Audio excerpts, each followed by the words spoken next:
Hola chicos, bueno, espero que logren ver este video antes de que nos veamos el jueves en laboratorio. Me disculpo por no poder estar hoy presente en clase, pero trataré aquí de plasmar un poco, digamos, el tema que vamos a trabajar esta semana para que no perdamos tiempo, ya que el laboratorio que tenemos el jueves es un poco largo, está un poco denso, entonces por eso quise adelantar esta charla para que la pudieran ir trabajando y la puedan ir viendo con calma. Entonces, antes de la semana de receso, si ustedes recuerdan, estuvimos hablando de extracción de antígenos, específicamente nos concentramos en extracción de antígenos proteicos, ¿cierto? La práctica de laboratorio que tendremos esta semana que teníamos antes de receso era precisamente la práctica de hacer extracción de antígenos a partir de células tumorales sometidas a diferentes condiciones, que ya lo hablaremos el jueves.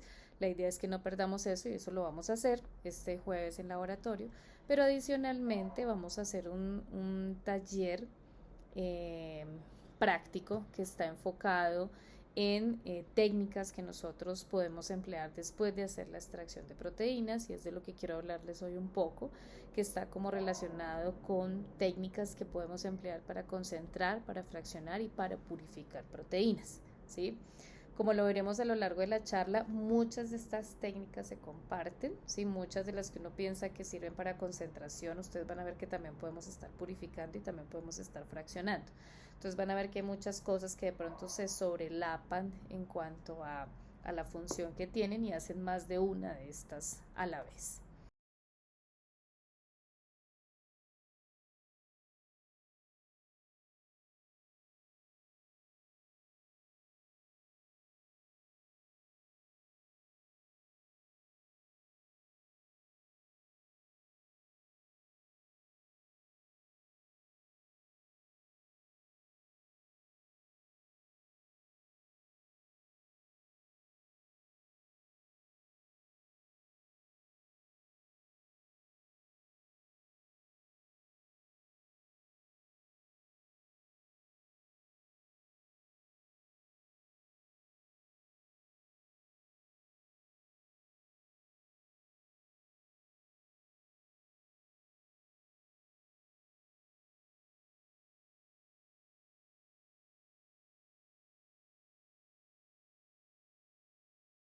Entonces, como vemos en este esquema, digamos que a través de pequeñas escalas o de grandes escalas, algo de esto de pronto hablaron con el profe Javier, nosotros podemos expresar proteínas, ¿cierto? Lo podemos hacer a pequeña escala, a nivel de laboratorio, podemos hacer un proceso de clonación de un fragmento de interés, podemos transformar bacterias para que expresen esta proteína de interés, podemos luego cultivar estas bacterias, podemos lisarlas, podemos obtener a través de métodos de centrifugación y purificación la proteína de interés y hacer una evaluación analítica, como en este caso una electroforesis de proteínas o un SSH ¿sí?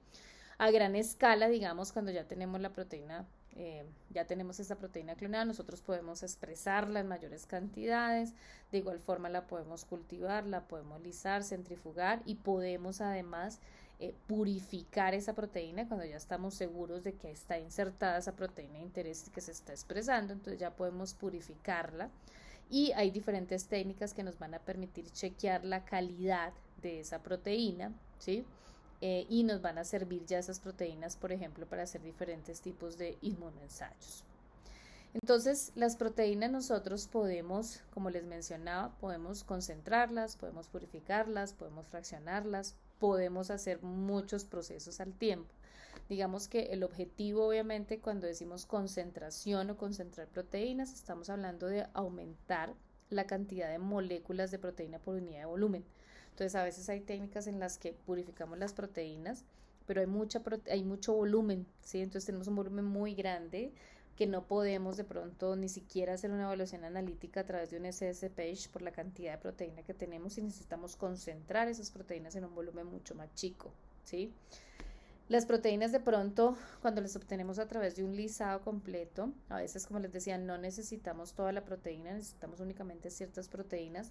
Entonces podemos purificar esas proteínas y el objetivo de purificar es aislar una proteína en particular de otros tipos de proteínas, ¿sí? Entonces no me interesa sino las proteínas de choque térmico de 70 kilodaltons, entonces hago todo un proceso de purificación para solamente quedarme con esas proteínas y el resto de proteínas que están allí, que me pueden hacer ruido y no me interesan, las saco, ¿sí? O también podemos hacer fraccionamiento, ¿sí? Entonces al hacer fraccionamiento el objetivo es separar las proteínas, como su nombre lo indica, en diferentes fracciones, en diferentes alícuotas, ¿sí? Entonces de repente tengo una gran cantidad, una sopa de proteínas y me interesa es obtener aquí de pronto las más grandes, aquí las medianas, aquí las más chicas, ¿sí? Dependiendo de cuál sea mi utilidad. Esto no tiene un orden, no quiere decir que yo primero concentro, luego purifico y luego fracciono. No, ¿sí? Todo depende de qué es lo que yo quiera hacer, de cuál es el objetivo de mi trabajo, de cuál es el objetivo de lo que yo quiero hacer con esas proteínas. Entonces vamos a hablar un poco acerca de concentración de proteínas, ¿sí? Entonces cuando hablamos de concentración de proteínas, digamos que hay que tener en cuenta que las proteínas, por ejemplo, pueden ser precipitadas al causar, como dice acá, perturbaciones en el solvente, bien sea por cambios en el pH, fuerza iónica, temperatura, ¿sí? Digamos que esos factores son muy importantes cuando nosotros estamos trabajando con proteínas.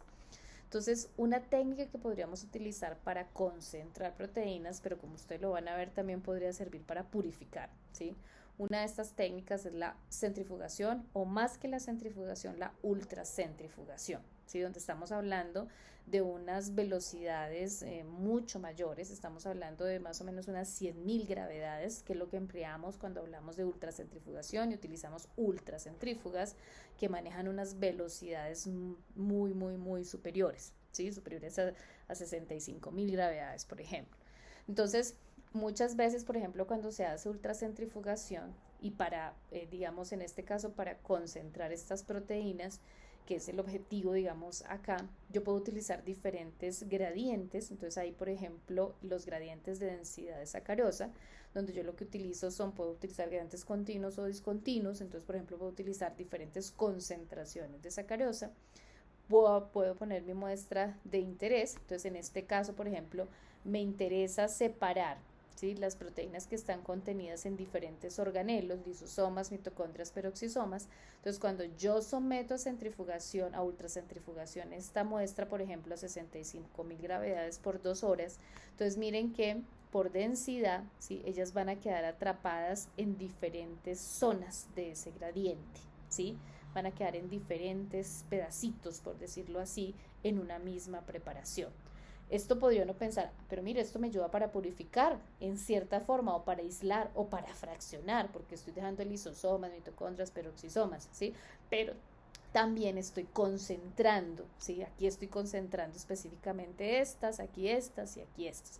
Entonces, por eso les digo que hay técnicas que tienen como, pueden servir como para muchas cosas a la vez. Otra forma en la que podemos de pronto pensar en concentrar proteínas es la precipitación, ¿sí? La precipitación nos permite aislar y también concentrar. Entonces, una de las formas de precipitación más comúnmente usadas es la precipitación con sales neutras, como por ejemplo lo es la precipitación con sulfato de amonio o con cloruro sódico, ¿sí? Entonces, esto lo vamos a hacer nosotros más adelante en el laboratorio. Vamos a precipitar proteínas con sulfato de amonio. Entonces lo que utilizamos son concentraciones saturantes de sulfato de amonio. En este caso tenemos acá nuestra mezcla de proteínas. Yo agrego mi solución al 45% del sulfato de amonio. Ustedes se van a dar cuenta que las proteínas se precipitan porque pierden su capacidad de solubilizarse, ¿sí? Entonces, al perder su capacidad de solubilización, pues se van a precipitar, y en el sobrenadante van a quedar aquellas proteínas que no pudieron precipitarse a esa concentración. Yo puedo aumentar la concentración de mi solución de mi sulfato de amonio, y puedo de repente precipitar otras proteínas, y en el sobrenadante van a quedar aquellas proteínas que no se logren precipitar, ¿sí? Entonces, básicamente lo que estamos trabajando acá, y como vemos en este gráfico, es un gráfico solubilidad versus capacidad de precipitación de esas proteínas. Entonces, a medida que yo aumento la capacidad de precipitación porque aumento la concentración de estas sales, pues la proteína pierde su capacidad de solubilidad y por eso la proteína termina por precipitarse, ¿sí? Una modificación de esta precipitación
bueno, otra de los métodos que se han asociado con concentración, este de pronto yo creo que es de los que más se piensa en concentración, diferente a los otros que les he mencionado, es el proceso de diálisis en soluciones hiperesmóticas, ¿sí?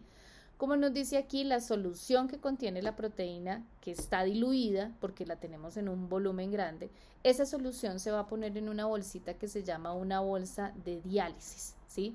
Que es esta bolsita amarilla que está acá. Entonces miren que aquí están mis proteínas de interés, que son como estas moraditas, y hay otras cosas allí que están contenidas, pero están en un gran volumen, ¿sí?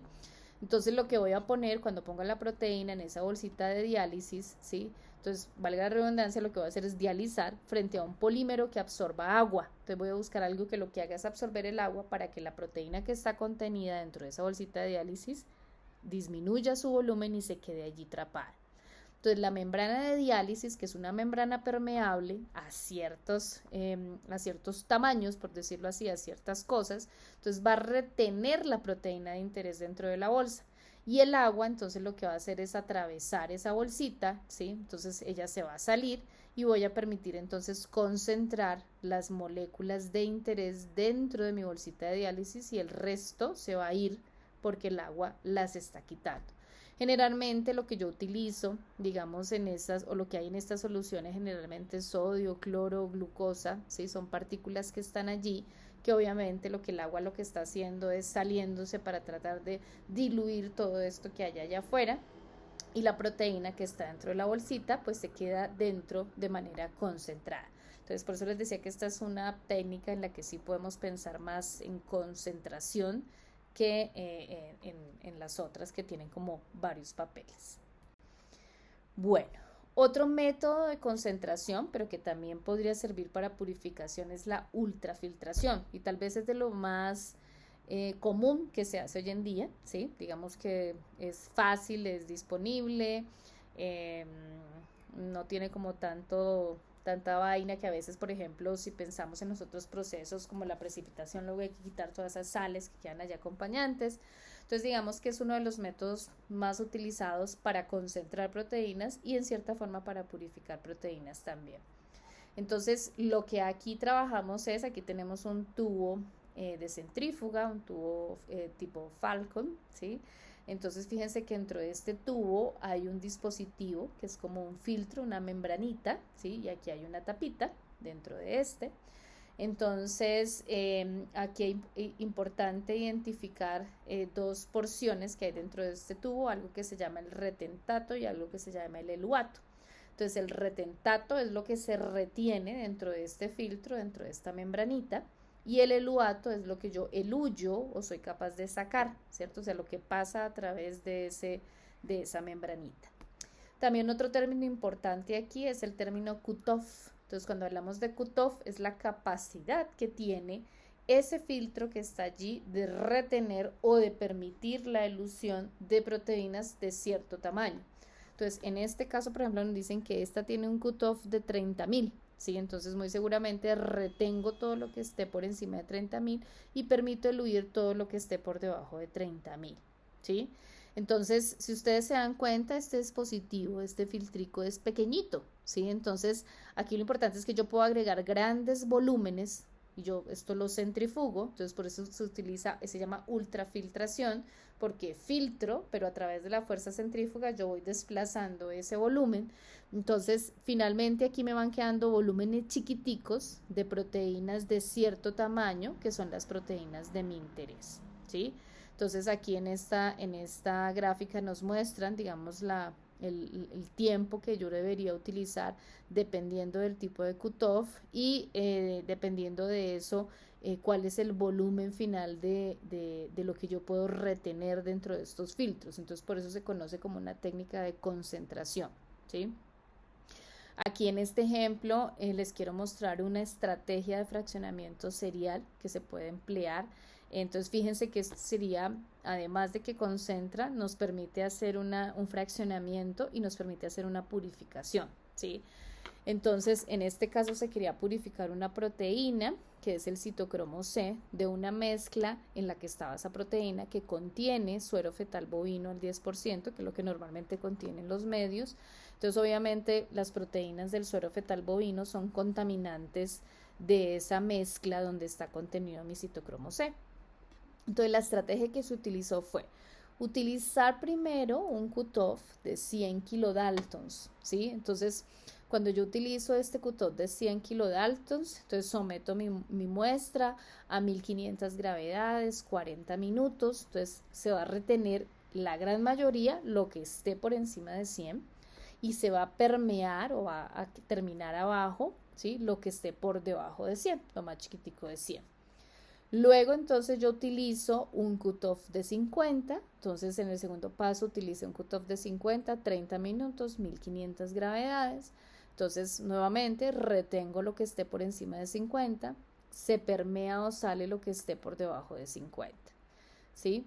Y luego utilizaron un cutoff de 30 kilodaltons, 30 minutos, 1500 gravedades, retengo lo que está por encima de 30 kilodaltons y permito que se eluya lo que está por debajo de esos 30 kilodaltons, ¿sí?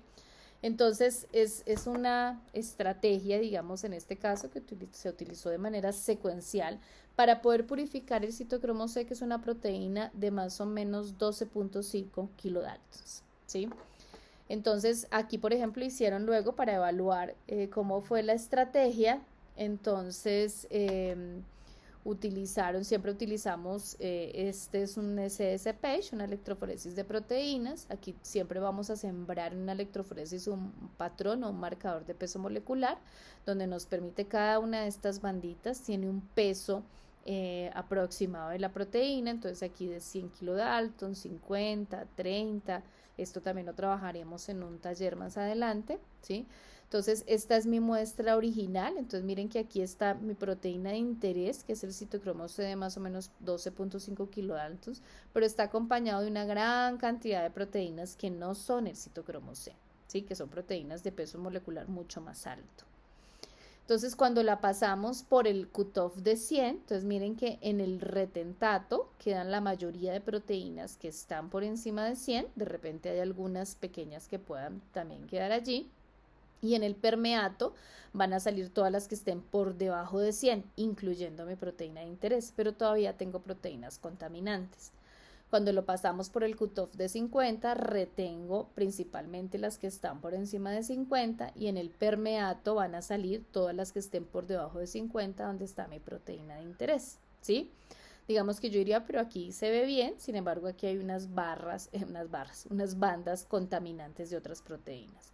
Y cuando pasamos por el cutoff de 30, ¿sí? Digamos que se va a retener lo de 30, que originalmente no teníamos muchas, entonces no se van a ver, pero lo importante es que miren, en el permeato quedó purificada, ¿sí? Por debajo de 30 salió mi proteína de interés, que era el citocromo C.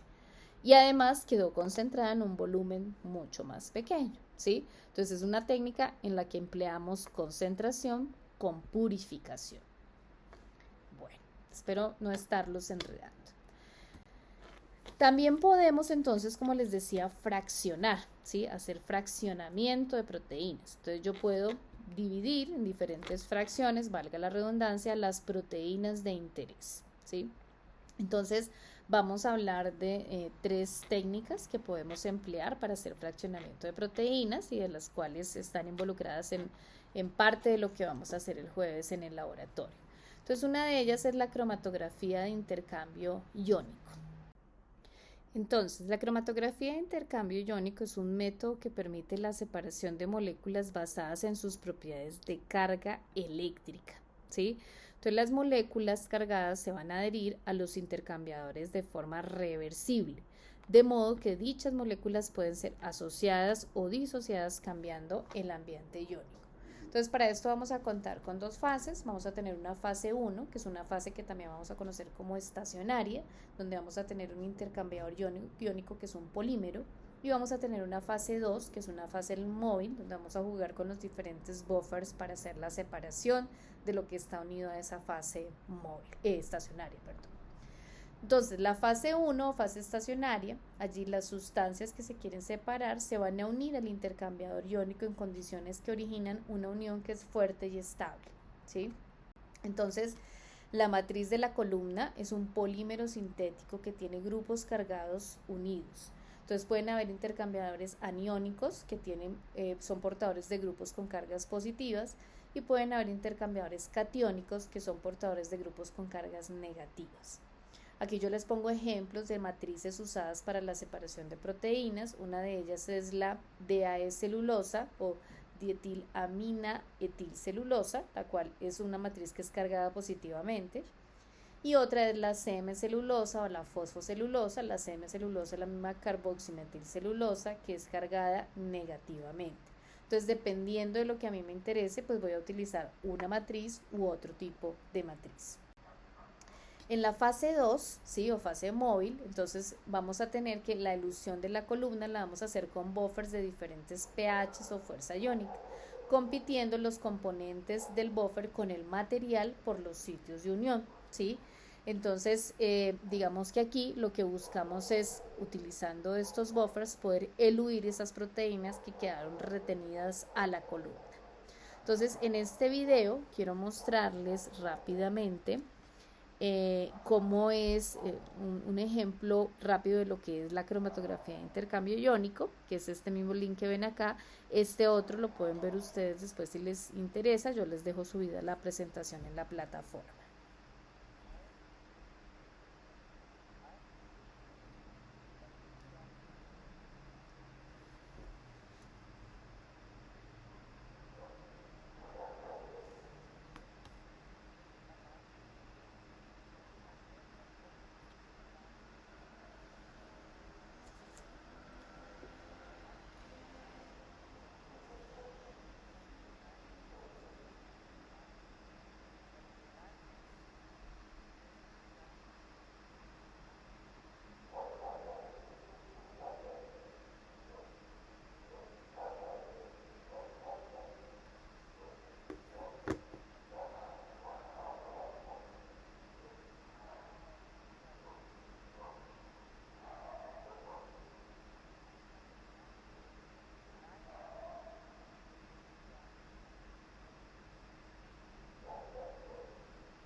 Bueno, continuando entonces con...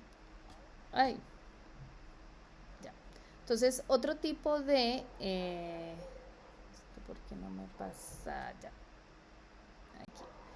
Otro tipo de técnica que podemos emplear entonces para hacer fraccionamiento de proteínas es la cromatografía de exclusión o filtración en gel, ¿sí? Entonces, en este tipo de cromatografía lo que vamos es a separar las proteínas en función del tamaño. Entonces, para eso también hay diferentes tipos de matrices. Hay, por ejemplo, perlas de polímeros entrecruzados con poros de un tamaño determinado que pueden ser dextranos, pueden ser agarosa, puede ser poliacrilamida. Entonces, hay diferentes matrices que se pueden emplear, ¿sí?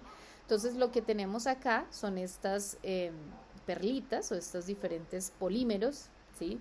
Entonces, estos polímeros tienen diferentes tamaños. Entonces, cuando yo agrego mi mezcla de proteínas, las proteínas, digamos, más grandes no van a quedar atrapadas dentro de los polímeros, sino que estas proteínas van a salir rápidamente, si a través del flujo salen, por decirlo así, de primeras. Luego las proteínas medianas, ¿sí? Van a salir posteriormente y las proteínas más chiquitas que quedaron atrapadas dentro del polímero van a salir después, ¿sí? Entonces, fíjense que aquí estamos haciendo una separación en función del tamaño. Aquí nos lo muestran mejor en este dibujito.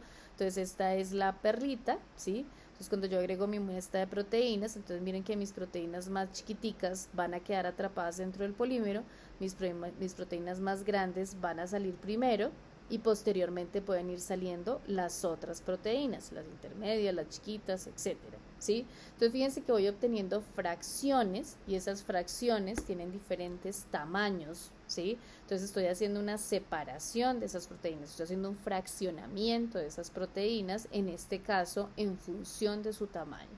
Entonces miren que aquí nos muestran algo que hablaremos ahorita, que es una forma en la que nos grafican, ¿sí?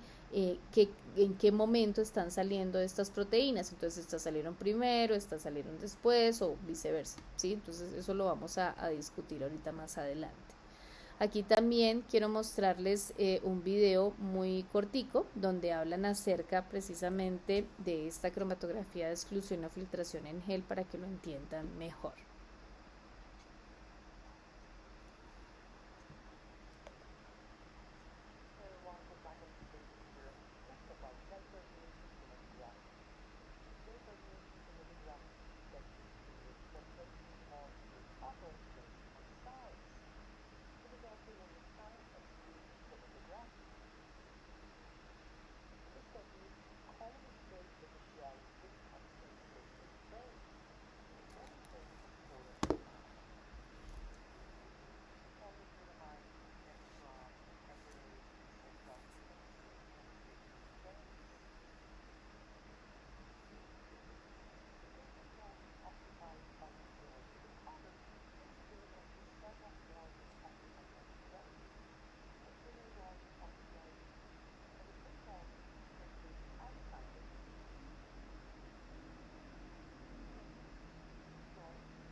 Perdón.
Listo. Bueno. Y esto nos va a llevar, en las diferentes técnicas, esto nos va a llevar a obtener algo que se llama un cromatograma, ¿sí? Entonces, digamos que en el cromatograma lo que nosotros nos grafican es la respuesta del detector. Si ustedes vieron en el video anterior, nos decían que puede ser una densidad óptica, que puede ser infrarrojo, que puede ser, ahí sí el detector puede variar. Y vamos a graficarlo versus el tiempo, ¿sí? Entonces eso lo que nos va a generar son estas curvitas, estos histogramas. Entonces vamos viendo que aquí se va, a medida que va saliendo la proteína, digamos, bueno, aquí ponemos primero nuestra muestra, inyectamos la muestra en el equipo que hace estas cromatografías, entonces se genera una línea base desde el punto en que se inyecta la muestra. Luego entonces a medida que van apareciendo las proteínas va creciendo, esto quiere decir que hay proteína, ¿sí? Entonces uno tiene que después mirar la altura del pico y además esto va en un tiempo dado, ¿sí? Entonces aquí tenemos un ejemplo de una cromatografía precisamente de exclusión. Entonces utilizamos Cepadex G50. Entonces miren que aquí nuestro detector es a través de una medición de la densidad óptica 280 nanómetros, ¿sí? Y aquí tenemos, por ejemplo, las diferentes fracciones que se están obteniendo.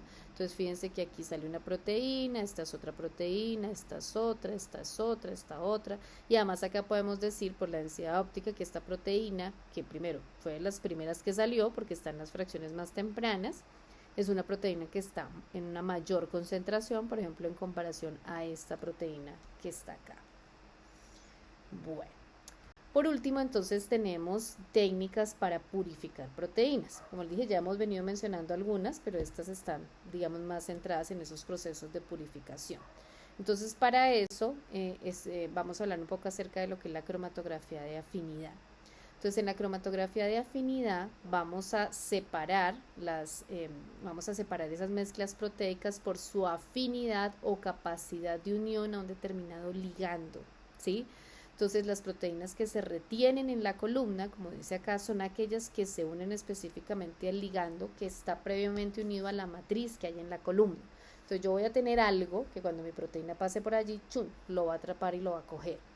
Y aquellas que no quedan atrapadas van a ser lavadas o eludidas de la columna. La proteína de interés queda retenida y ya posteriormente vamos a utilizar otros buffers para poder eludir esa proteína que ha quedado retenida en la columna, ¿sí? Entonces en este caso tenemos una resina, ¿sí? Entonces esa resina tiene algo, ¿sí? Tiene ahí un algo que lo que hace es que cuando la proteína de interés pase, pues va a quedar aquí pegadita. Entonces miren que aquí en la muestra mi proteína de interés es esta proteína verde que además está unida como a un tag, como a una marquita. Es decir, que esa proteína ya tiene algo, ¿sí? Tiene algo que cuando ella pase por esta columna va a hacer que se una a estas cositas rojitas, ¿sí? El tag es lo que se va a unir específicamente allí y obviamente al tag va pegada mi proteína. Entonces cuando yo lave, todas las proteínas que no se pegaron van a salir y solamente va a quedar mi proteína de interés pegada a esa matriz, ¿sí? Y luego utilizo un buffer de elusión para poder despegar mi proteína de interés de esa matriz a la cual se había unido fuertemente. Entonces aquí hay unos ejemplos de cromatografía de afinidad. Entonces aquí por ejemplo tenemos un anticuerpo, ¿sí?, que está unido a una perla. Entonces podemos utilizar anticuerpos. Ya saben ustedes que los anticuerpos a través de su porción variable van a reconocer diferentes tipos de proteínas, ¿sí? Y que cada anticuerpo va a tener afinidad por una proteína en específico, ¿cierto? Entonces aquí vamos a tener anticuerpos que son específicos para X o Y proteína. Entonces yo agrego mis proteínas, aquellas proteínas rojitas fueron reconocidas por mi anticuerpo, aquellas proteínas que no son afines por ese anticuerpo, cuando yo lave van a salir, ¿sí? Y luego yo tengo que utilizar algo para eludir esos anticuerpos unidos a esos antígenos o a esas proteínas de interés. Entonces, algo muy utilizado en esta proteína de afinidad, que lo mencionamos anteriormente, son las proteínas A y las proteínas G. Esas proteínas A y G, ¿sí?, unen dominios constantes de los anticuerpos o de las inmunoglobulinas. Es decir, que se unen a la porción FC de las inmunoglobulinas.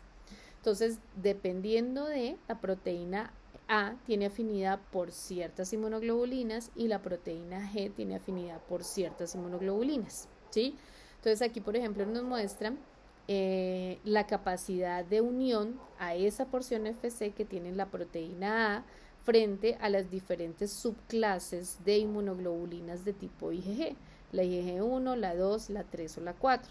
Entonces miren que las dos sirven muy bien para la 1, la 2 o la 4, pero si yo quiero purificar ese IgG3 voy a tener que utilizar proteína G y no me va a servir la proteína A. Si quiero aislar de rata, IgGs de rata, no me sirve la proteína A, voy a tener que utilizar la proteína G. Lo mismo, digamos, si son de ratón, estas de pronto van a tener más afinidad que estas que tenemos acá.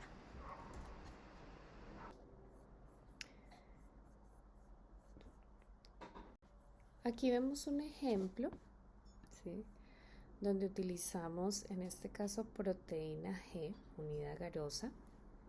Entonces aquí tenemos la mezcla de proteínas que queremos, de las cuales queremos purificar las inmunoglobulinas en este caso. Entonces ponemos proteína G que está embebida en esta garosa, cargamos la muestra. Entonces recuerden que la proteína G tiene afinidad por la fracción FC de las inmunoglobulinas. Entonces miren que estas quedan aquí atrapadas y el resto de proteínas o de otros componentes que puedan estar en la muestra salen con los lavados, quedando estas moléculas de inmunoglobulinas retenidas a la proteína G, y luego utilizamos un buffer para eludir esas inmunoglobulinas y de esta forma, por ejemplo, podemos purificar inmunoglobulinas, ¿sí?, de un suero. Esto también lo haremos en alguna de nuestras prácticas de laboratorio. Bueno, por último, otra estrategia que se puede utilizar para purificar proteínas es esta que se utiliza mucho para la purificación de proteínas recombinantes, y es que a la proteína recombinante de interés se le pone como una marquita. ¿Se acuerdan que les decía yo que se pone como un tag? En este caso, cuando se hace el diseño de la proteína recombinante, entonces se le diseña para que se le pegue a esa proteína una colita de histidinas, ¿sí? Entonces, ¿cómo hago yo después la purificación teniendo esa marca de histidinas, mi proteína de interés? Entonces, lo que vamos a tener acá es una resina, ¿cierto? Esta resina va a tener níquel. El níquel tiene afinidad por esa colita de histidinas que está pegada a la proteína recombinante. Entonces, cuando yo pase mi muestra donde están mis proteínas y quiero purificar específicamente mi proteína, entonces recuerden que mi proteína está unida a esa colita de histidinas. Al tener afinidad por el níquel, pues va a quedar retenida esa proteína con la histidina aquí al níquel, a ese, en este caso la histidina sería ese tag, ¿sí?, ese marcaje. Entonces va a quedar acá retenida. Las proteínas que no tienen histidina, obviamente, pues no van a tener afinidad por el níquel, entonces esas proteínas van a salir. Y luego lo que tenemos que hacer es eluir, ¿cierto?, soltar esas proteínas que quedaron allí pegaditas. Entonces, ¿cómo lo hacemos? En este caso se agrega algo que se llama el imidazol.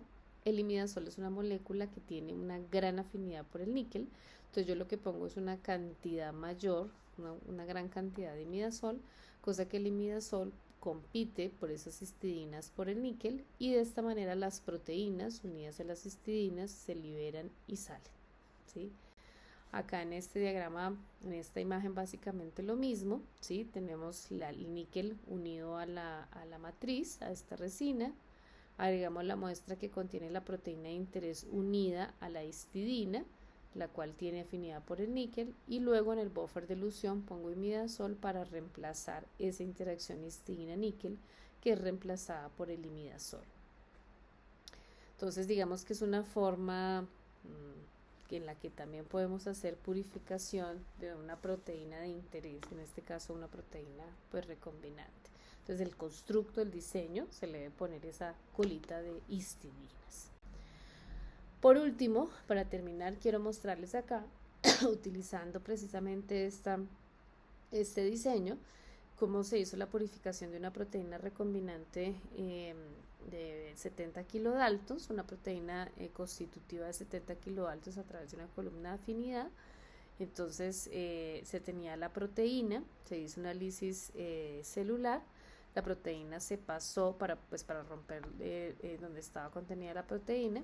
la proteína se pasó por una resina que contenía el níquel, ¿sí?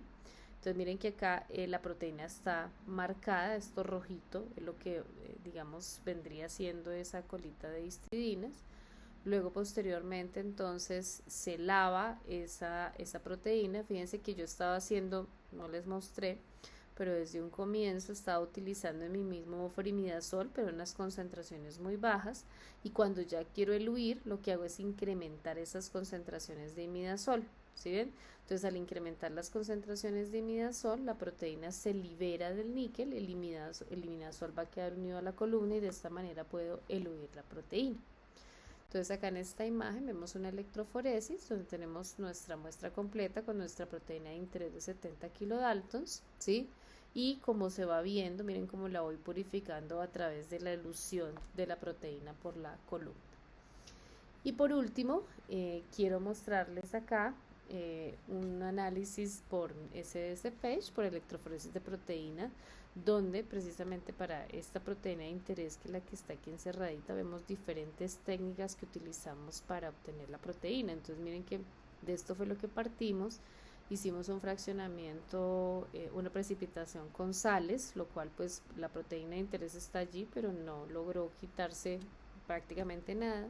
Hicimos una cromatografía de intercambio iónico a ver si de pronto por diferencias podíamos quedarnos con esta proteína, y miren que siguen las otras proteínas acompañantes. Se compara contra una cromatografía de exclusión, entonces por tamaño logramos quedarnos con proteínas que están alrededor del tamaño de la proteína de interés, pero la cromatografía de afinidad, donde utilizamos muy posiblemente una colita de histidinas o un anticuerpo que solamente retenga esta proteína, entonces miren que nos permite finalmente purificar la proteína de interés.